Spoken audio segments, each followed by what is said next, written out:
अस्सलाम वालेकुम। चैप्टर है हमारे पास केमिकल इक्विलिब्रियम। जैसे हमें पता है हमारे पास दो तरह की केमिकल रिएक्शंस है।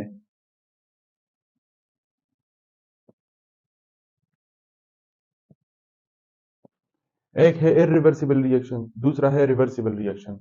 इरिवर्सिबल रिएक्शन को हम सिंगल एरो से रिप्रेजेंट करते हैं, रिवर्सिबल रिएक्शन को हम डबल एरो से रिप्रेजेंट करते हैं। अब हमारे पास है रिवर्सिबल रिएक्शन का एक जर्नल एग्जांपल, जैसे ए प्लस बी जैसे ए प्लस बी रिएक्ट करके सी प्लस डी बनाते हैं। हमें कैसे पता चला कि ये इरिवर्सिबल रिएक्शन है? जिस रिएक्शन में ये डबल हेडेड एरो आ जाए वो हमारे पास इरिवर्सिबल रिएक्शन होते हैं। अब हम आते हैं थोड़ा स्पेसिफिक एग्जांपल की तरफ। जैसे आप सब देखते हैं इसको, ये है हमारे पास specific example of reversible reaction. ये देखिए, वाटर जो है, जब हम वाटर को हीट अप करते हैं तो इससे क्या बनता है? वेपर्स, और इस प्रोसेस को एवापोरेशन कहते हैं। लेकिन अगर आप अगेन वेपर से आप अगेन क्या बना सकते हैं? वाटर बना सकते हैं by the process of condensation.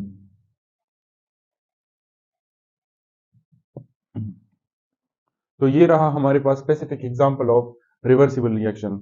आपको ये मालूम होना चाहिए कि इस चैप्टर में सिर्फ और सिर्फ हम रिवर्सिबल रिएक्शन पढ़ेंगे, इरिवर्सिबल रिएक्शन हम इसमें स्टडी नहीं करेंगे। अब जो हमारा नेक्स्ट टॉपिक है वो है reversible reaction and dynamic equilibrium.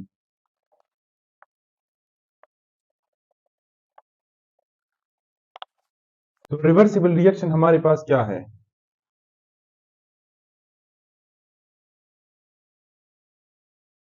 ये है हमारे पास reversible reaction, the reaction in which the product can react again to form the reactants. For example हमारे पास रिएक्शन है, ये ए प्लस बी रिएक्टेंट से रिएक्ट करके सी प्लस डी बनाते हैं जो कि प्रोडक्ट है। अब यही प्रोडक्ट दोबारा रिएक्ट करके क्या बनाएंगे? रिएक्टेंट्स बनाएंगे। ये दोबारा रिकम्बाइन होके रिएक्टेंट बनाएंगे। तो इस रिएक्शन को हम कहते हैं reversible reaction. Now what is dynamic equilibrium? जब रिएक्टेंट और प्रोडक्ट का सिलसिला चलता रहे, मतलब रिएक्टेंट प्रोडक्ट में कन्वर्ट हो और प्रोडक्ट रिएक्टेंट में कन्वर्ट हो, और इन दोनों का रेट सेम हो जाए, रेट क्या हो जाए? सेम हो जाए,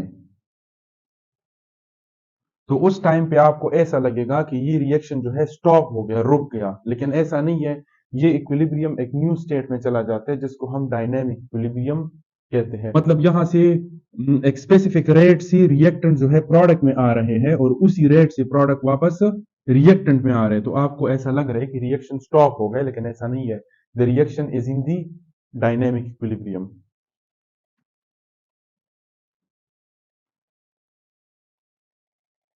अब आप लोग इस रिएक्शन पे सोचे कि इन दोनों रिएक्शन में कौन सी रिएक्शन में डायनेमिक इक्विलिब्रियम अकर हो सकता है। तो देखिए, ये इस रिएक्शन में जो है डायनेमिक इक्विलिब्रियम अकर हो सकता है क्योंकि ये रिएक्शन जो है रिवर्सिबल है। और हमें कैसे पता चला? इस डबल हेडेड एरो से हमें पता चला कि ये रिएक्शन जो है दोनों डायरेक्शन में ड्राइव कर सकता है। हालांकि ये रिएक्शन जो है this is an irreversible reaction. ये रिएक्टेंट प्रोडक्ट में तो कन्वर्ट हो सकते हैं, लेकिन अगेन ये प्रोडक्ट रिकम्बाइन होकर रिएक्टेंट में नहीं आ सकता। So in this reaction the dynamic equilibrium can occur. अच्छा, ये जो है रिएक्टेंट्स, ये दोनों रिएक्टेंट्स जब कंबाइन होके जिस रेट से प्रोडक्ट में जाएंगे उसको मैं कहूंगा rate of rate of forward reaction. ये आर एक्सन जो है मैं रिएक्शन के लिए यूज कर रहा हूं। और ये प्रोडक्ट्स अगेन रिकम्बाइन होके जब रिएक्टेंट्स में आएंगे तो उसको मैं कहूंगा रेट ऑफ रिवर्स रिएक्शन। अब जब rate of forward reaction equal हो जाए रेट ऑफ रिवर्स रिएक्शन के, तो इस स्टेट को मैं क्या कहता हूं? इस स्टेट को मैं कहता हूं इक्विलिब्रियम। और ये इक्विलिब्रियम जो है कोई आम इक्विलिब्रियम नहीं है, एक केमिकल रिएक्शन में अकर हुआ है, तो इसको मैं कहता हूं केमिकल इक्विलिब्रियम। तो आई होप आपको केमिकल इक्विलिब्रियम और भी क्लियर हो गया कि what is chemical equilibrium.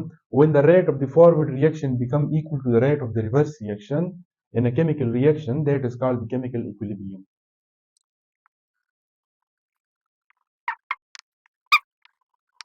Graphical representation of dynamic equilibrium and it's example. एक जनरल रिएक्शन लेते हैं हम, ए प्लस बी रिएक्ट करके सी प्लस डी बनाते हैं। अब आप इसको समझे, जब ए प्लस बी रिएक्ट कर रहा था, मतलब अभी ये रिएक्शन स्टार्ट नहीं था, तो रिएक्टेंट, जब ये रिएक्शन स्टार्ट नहीं था तो रिएक्शन हमारे पास क्या था, ज्यादा था। रिएक्शन रिएक्टेंट ज्यादा था और प्रोडक्ट कम था। लेकिन time, with the passage of time गुजरने के साथ साथ जब ये रिएक्शन आगे बढ़ने लगा तो रिएक्टेंट आहिस्ता आहिस्ता कम होने लगा और प्रोडक्ट जो है वो बढ़ने लगा। Got the point? With the passage of time reactants react करके कम होने लगे और प्रोडक्ट्स फॉर्म होके ज्यादा होने लगे। अब इसको हम ग्राफिकली भी रिप्रेजेंट कर सकते हैं।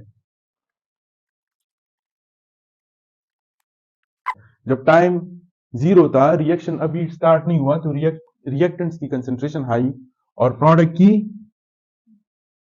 ये रहा C plus D, product concentration low था, बहुत ज्यादा कम था।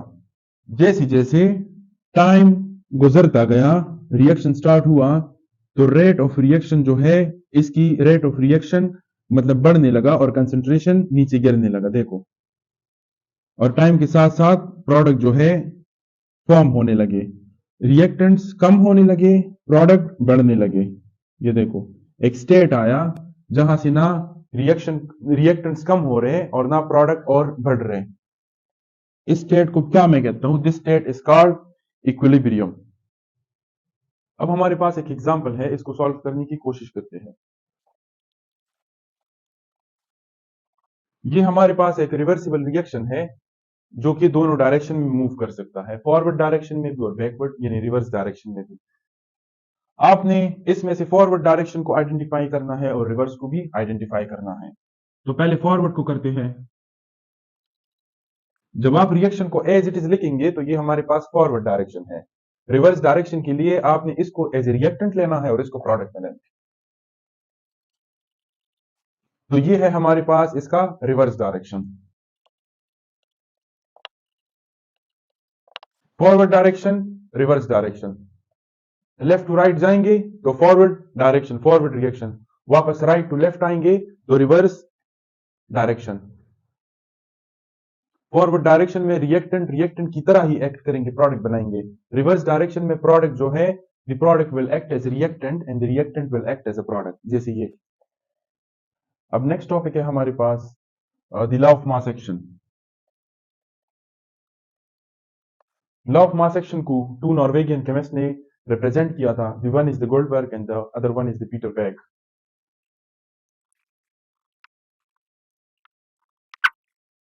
Statement of this law is the rate or speed of a chemical reaction is directly proportional to the product of the molar concentration of the active masses of reacting substances.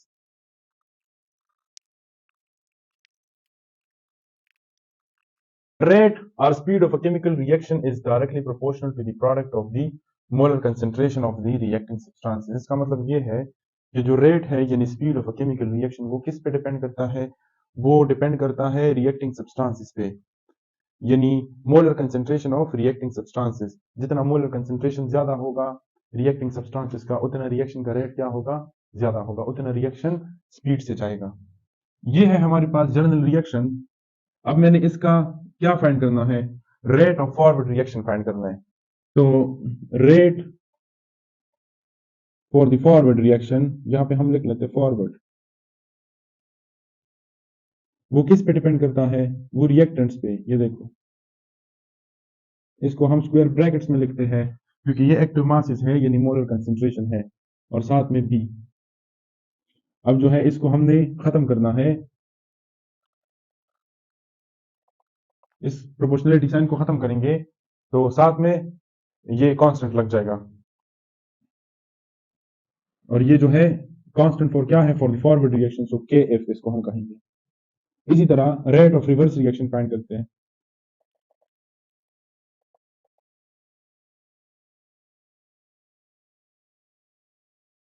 तो अब आपको पता है कि एट इक्विलिब्रियम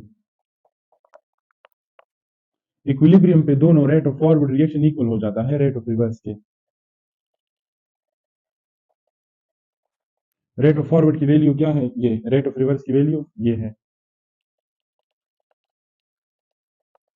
अब दोनों constant को हम एक साइड पे ले आते हैं तो इक्वेशन बनेगा हमारे पास आप इसको रीअरेंज करेंगे तो आपके पास ये इक्वेशन आ जाएगा, इसको रीअरेंज करने से ये आ जाएगा आपके पास। ये जो है बराबर है किसके, के सी।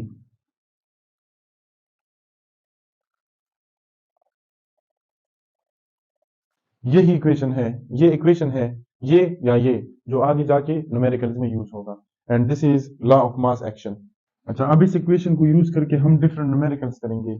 ये है हमारी बुक में न्यूमेरिकल नंबर 1 जो कि हम इससे करेंगे। Right an equilibrium constant expression, हमने क्या लिखना है, इक्विलिब्रियम कांस्टेंट एक्सप्रेशन लिखना है इसका for the reaction of nitrogen and hydrogen. Nitrogen को हाइड्रोजन के साथ रिएक्ट करके आपने अमोनिया बनाना है एट 150 to 200 एटीएम, मतलब इतना प्रेशर है, और 450 to 500 डिग्री सेल्सियस क्या है हमारे पास टेम्परेचर है, और हमने आयरन को एज ए कैटलिस्ट। चलो ये सब तो कंडीशंस है। रिएक्शन हमारे पास जो है, हाइड्रोजन को हमने N2 को हमने इसके साथ रिएक्ट हाइड्रोजन के साथ रिएक्ट कराना है, और हमारे पास क्या आएगा, अमोनिया NH3। इसको बैलेंस करें, यहाँ 2 लग जाएगा, ये 2 है, अच्छा this is 2 and this is 3। ये हमारे पास रिएक्शन है, इसका हमने क्या लिखना है, इक्विलिब्रियम कांस्टेंट एक्सप्रेशन जो हमारे पास है Kc। Kc एक्सप्रेशन को इक्विलिब्रियम कांस्टेंट एक्सप्रेशन कहते हैं। सो Kc इज इक्वल टू क्या, प्रोडक्ट बाय रिएक्टेंट्स, ये है product by reactants. Square brackets में बंद करें और इसकी जगह क्या लिखे, प्रोडक्ट हमारे पास क्या है यहाँ पे, ये NH3 डिवाइड बाय N2 और H3। अच्छा, यहाँ पे एक पॉइंट आपने याद रखना है, H2 है, सॉरी, यहाँ पे एक पॉइंट आपने क्या याद रखना है, आपने याद रखना है कि जब आप प्रोडक्ट को रिएक्शन से लेके मोलर कंसेंट्रेशन में लिखेंगे तो इसके साथ यहाँ पे जो कोफिशिएंट लगा है, ये कोफिशिएंट कहाँ चला जाएगा, पावर में चला जाएगा। तो कोफिशिएंट यहाँ लगा था 2 से लेके कहाँ, पावर में चला गया। यहाँ पे क्या था, कोफिशिएंट है 1 है, 1 को हम नहीं लिखते, यहाँ पे 1 है, ठीक है। हाइड्रोजन के साथ कोफिशिएंट क्या है, 3 है, ये देखो 3 हम यहाँ नहीं लिखते, यहाँ पावर में आ जाएगा। सो ये this is the equilibrium constant expression for this reaction. आगे और भी करते हैं इसको। अब यहाँ पे हमारे पास कुछ रिएक्शंस हैं, हमने इसका क्या लिखना है, इक्विलिब्रियम कांस्टेंट एक्सप्रेशन लिखना है, मतलब केसी लिखना है। तो केसी हमारे पास यहाँ पे क्या है, प्रोडक्ट बाय रिएक्टेंट्स है। मैं इस रिएक्शन का केसी लिखता हूँ, केसी इज इक्वल टू, ऊपर मैंने क्या लिखना है, प्रोडक्ट लिखना है ये, तो ऊपर क्या आ जाएगा, प्रोडक्ट, और साथ में क्या है, ये है कोफिशिएंट, तो ये पावर में चला जाएगा। और नीचे क्या लिखना है, नीचे क्या है, रिएक्टेंट्स है। तो रिएक्टेंट्स मेरे पास है एक नाइट्रोजन, एक मैंने ये स्क्वायर ब्रैकेट्स में लिख लिया, दूसरा क्या है, ऑक्सीजन। ऑक्सीजन पे क्या है, पावर है, तो पावर कहाँ जाएगा, सॉरी कोफिशिएंट है, तो कोफिशिएंट पावर में चला जाएगा।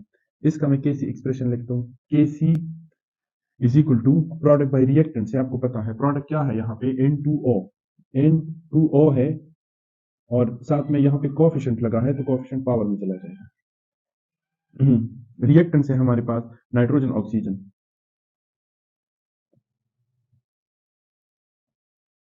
यहाँ पावर इसलिए लगा क्योंकि यहाँ रिएक्शन में कोफिशिएंट था नाइट्रोजन के साथ। इसका लिखते हैं KC value, product by reactants. I hope आपको ये समझ आ गया होगा। यहाँ पे कोफिशिएंट है, तो मैंने यहाँ पावर में 2 लिखा है, यहाँ पे 2 कोफिशिएंट है, तो मैंने यहाँ पावर में 2 लिखा है, और ये वाला आपको ट्राई करें। अब नेक्स्ट टॉपिक है हमारे पास इक्विलिब्रियम कांस्टेंट और उसका यूनिट। तो एक रिएक्शन है हमारे पास, फर्स्ट रिएक्शन वो है अच्छा, हाइड्रोजन प्लस आयोडीन रिएक्ट करके क्या बनाता है, हाइड्रोजन आयोडाइड। ये है हमारे पास एक रिएक्शन, इसको बैलेंस करें, ठीक है। अब इसका आपने इक्विलिब्रियम कांस्टेंट निकालना है, Kc is equal to product by reactants, जैसे मैंने यहाँ पे लिखा है, इसमें रिएक्टेंस की वैल्यू पुट करें।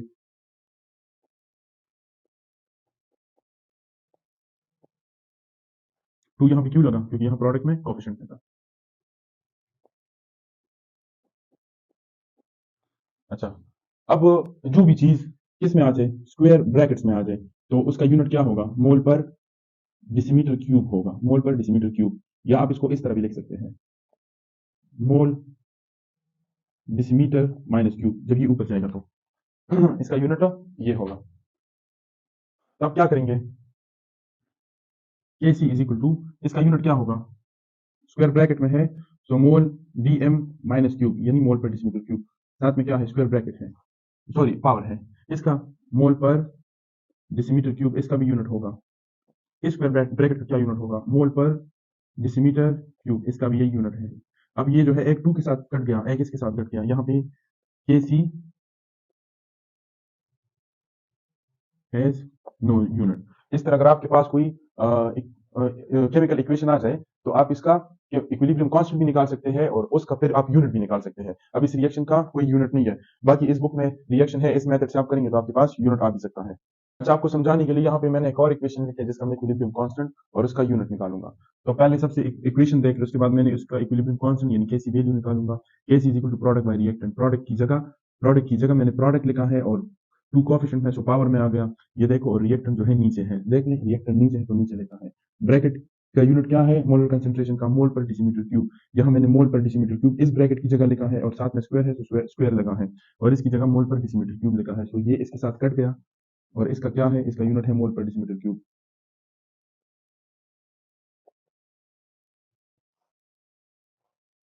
तो इस रिएक्शन का यूनिट जो है ये है। तो इस तरह डिफरेंट रिएक्शंस यानी डिफरेंट इक्वेशंस के डिफरेंट यूनिट आ सकते हैं आपके पास।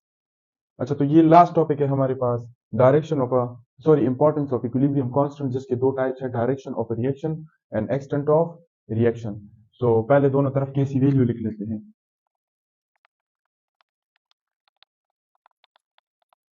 ये है केसी एक्सप्रेशंस। अब देखें, how you can predict the direction of a reaction and how you can predict the extent of a reaction। Direction आप किस तरह प्रेडिक्ट कर सकते हैं, देखो अगर प्रोडक्ट बाय रिएक्टेंट का जो रेशो है, इसका जो रेशो है, अगर प्रोडक्ट बाय रिएक्टेंट का रेशो केसी से कम है, देखो अगर प्रोडक्ट बाय रिएक्टेंट का ये रेशो, ये केसी से रेशो अगर केसी से कम है तो रिएक्शन फॉरवर्ड डायरेक्शन में जाएगा। अगर रेशो ज्यादा है केसी से तो रिएक्शन बैकवर्ड यानी रिवर्स डायरेक्शन में आएगा।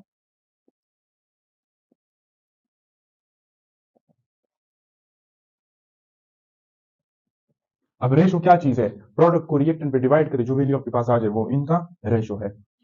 और अगर केसी इस रेशो के बिल्कुल इक्वल है तो इसका मतलब ये है कि the reaction is at equilibrium.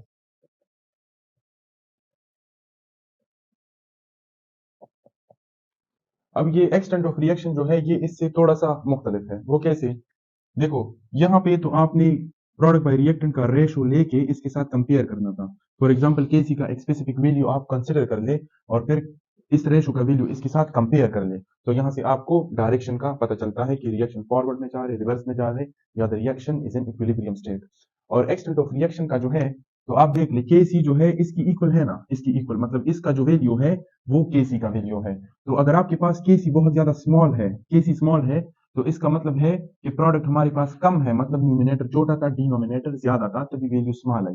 केसी की वैल्यू स्मॉल है तो प्रोडक्ट कम बना है। एक्सटेंट ऑफ रिएक्शन क्या है, द रिएक्शन जो है वो अभी अभी क्या है, इनिशियल स्टेज पे है, मतलब बहुत ज्यादा प्रोडक्ट की तरफ नहीं गया, अभी अभी स्टार्ट हुआ है रिएक्शन। अगर केसी की वैल्यू हमारे पास बड़ी है तो इसका मतलब है न्यूमिनेटर ज्यादा था, डिनोमिनेटर छोटा था, जब हम ज्यादा को छोटी पर डिवाइड करते हैं तो वैल्यू हमारे पास लार्ज आती है, तो केसी की वैल्यू बड़ी मतलब रिएक्शन ऑलमोस्ट कंप्लीटेड।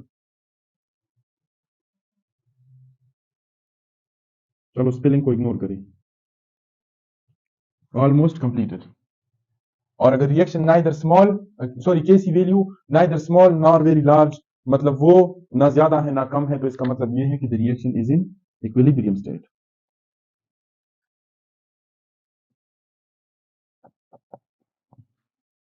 तो ये है हमारा चैप्टर नंबर फर्स्ट। और अगर आपको ये वीडियो हेल्पफुल लगी है तो आप इस चैनल की सारी फॉर्मेलिटीज पूरी कर सकते हैं, जैसे लाइक, शेयर और सब्सक्राइब करना। Thank you.